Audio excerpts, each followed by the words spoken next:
What's up, witches? I'm Allie, aka Bronx Witch.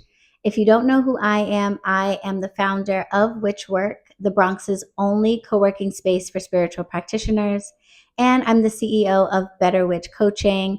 I help baby witches to become better witches with classes and coaching and podcasts on topics from spirituality to magic to spiritual entrepreneurship. And I'm making this video because I want to help you to get the most out of your next webinar or online class experience. After spending the last 5 years teaching webinars and online classes, I have noticed a couple of trends and bad habits that we tend to engage in that take away from all that these types of products can give us. And listen, we listen and we do not judge. Okay. I have made these mistakes too. I have definitely registered for webinars and classes and failed to really get the most out of them, either because I didn't know how or because I just didn't properly prepare for the experience. And I want to make sure that that doesn't happen to you anymore. So here are a few tips that will help you to get the most out of your next webinar or online class experience. Tip number one is just to do it. We live in a beautiful time, okay? We are in a day and age where there is educational material available to us right at our fingertips. Back in the day, this is information that you would have had to enroll in a 4-year institute or would have to get a higher education degree or find a mentor that was willing to teach you. And now you can go online and find so much information for free or low cost. So if there is something that you are interested in learning, something that you want to be better at, something that you want to achieve, take advantage of any free webinars, any online classes that come to your attention. And piggybacking off of that, don't just let the algorithm or social media feed you information. If there's something that you're serious about learning or a skill you want to develop, go looking for it. I promise you, no matter what the topic is, someone somewhere is offering a webinar or a class, potentially even for free, on that topic. So go looking for it. There's really no excuse to not know anything in 2025.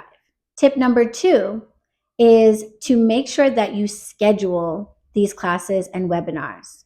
Once you have registered for it, sometimes we can forget, especially if we register or purchase something weeks or months before it drops.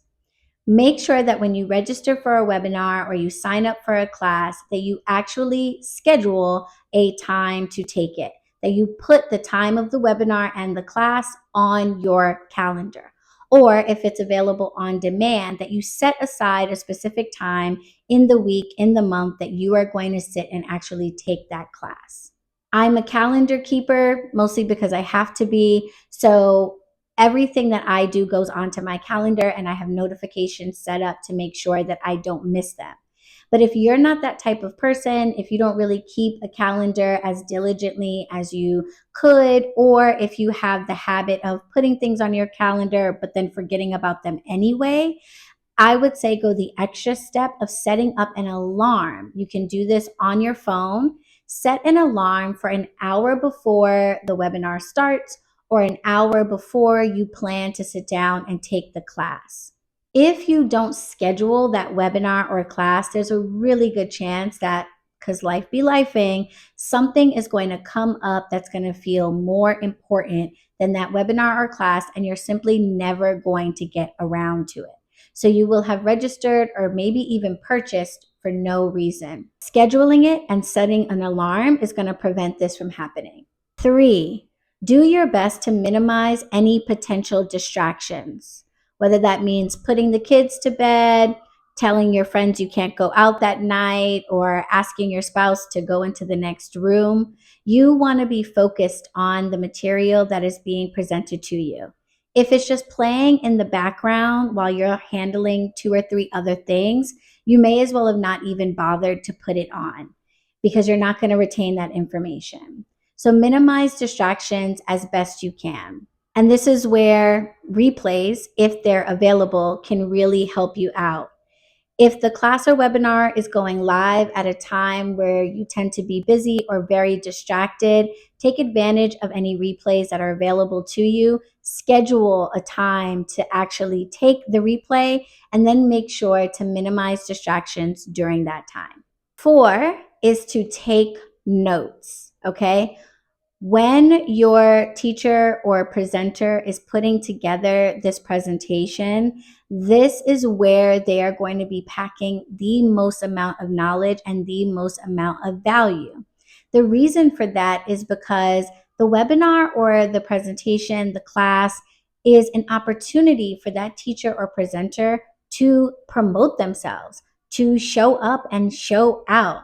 This is where they get to show you how knowledgeable they are, how great they are at what they do. And that's exactly what they are going to do. And they're going to do that by packing that webinar or class with as much useful information as possible. So you are almost guaranteed to get the best version of that teacher or presenter and the best version of that material. So be prepared to suck up as much of that information as possible, writing it down with notes, recording it in some way, but make sure that you're actually retaining that information, because that is probably going to be some of the most useful information that you get. Tip 5, is this tip 5? I think it's tip 5. I hope it's tip 5. Tip 5 is to stay to the end, okay? If you have a choice between coming in late to a class or webinar or leaving early, please choose coming in late. The beginning part of any class or webinar is typically going to involve introductions. Maybe the teacher or presenter is introducing themselves. Maybe it's sort of an open forum where everyone who's participating gets to introduce themselves.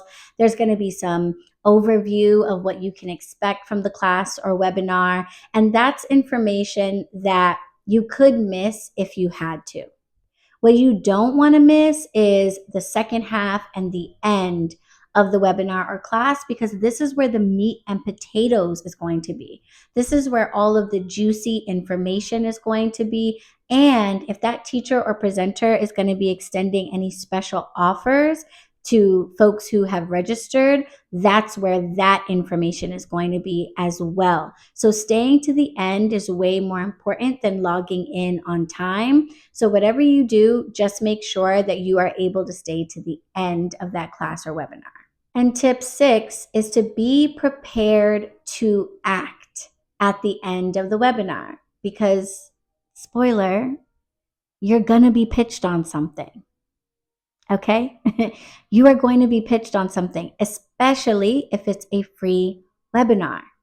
The purpose of the webinar is, yes, to share knowledge with the world, but it's also an opportunity for that teacher or presenter to tell you how you can work with them further, how you can learn more from them. And this is when they're going to present you with an offer to make that even more enticing to you. Rather than being turned off by this idea, I want you to get used to that idea and get excited about that idea. If there is somebody that you are following who is knowledgeable, who is wise, who you wish you could work with or you wish you could learn from, but perhaps cost is what is stopping you from doing so, at the end of that webinar or class is when they are most likely to present you with their best offer or their best package or some really great perks that are not available to the general public. So stick around to the end and get ready to take advantage of whatever those perks, whatever those offers or discounts are that they're going to be sharing with you at the end. If you got a lot of value, if you got a lot of knowledge out of their low-cost class or their free webinar, imagine what that person could do for you if you were paying them. Imagine what they could do for you if you were working with them one-on-one. You've already decided that this person might be of value to you. You took their class or webinar and you confirmed that. So this is when you want to act. And realize that if you don't take advantage of the offer that is presented to you at the end, then you're going to be subject to the same prices or packages as the general public. So if you decide 2 weeks from now that you want to work with that person, you might not have access to that offer anymore. So come into the webinar or class knowing that if you want to work with that person, they are going to be giving you the best opportunity to do that at the end of the class or webinar, and you're going to want to take advantage of that opportunity when it's presented to you. All right, witches, I'm going to keep this one brief. I pray that these tips help you to take full advantage of your next class or webinar. And if you have any comments, questions, or feedback you want to share on this topic, just drop it down below. I'd love to hear from you. I will see you all in the next one. Blessed be.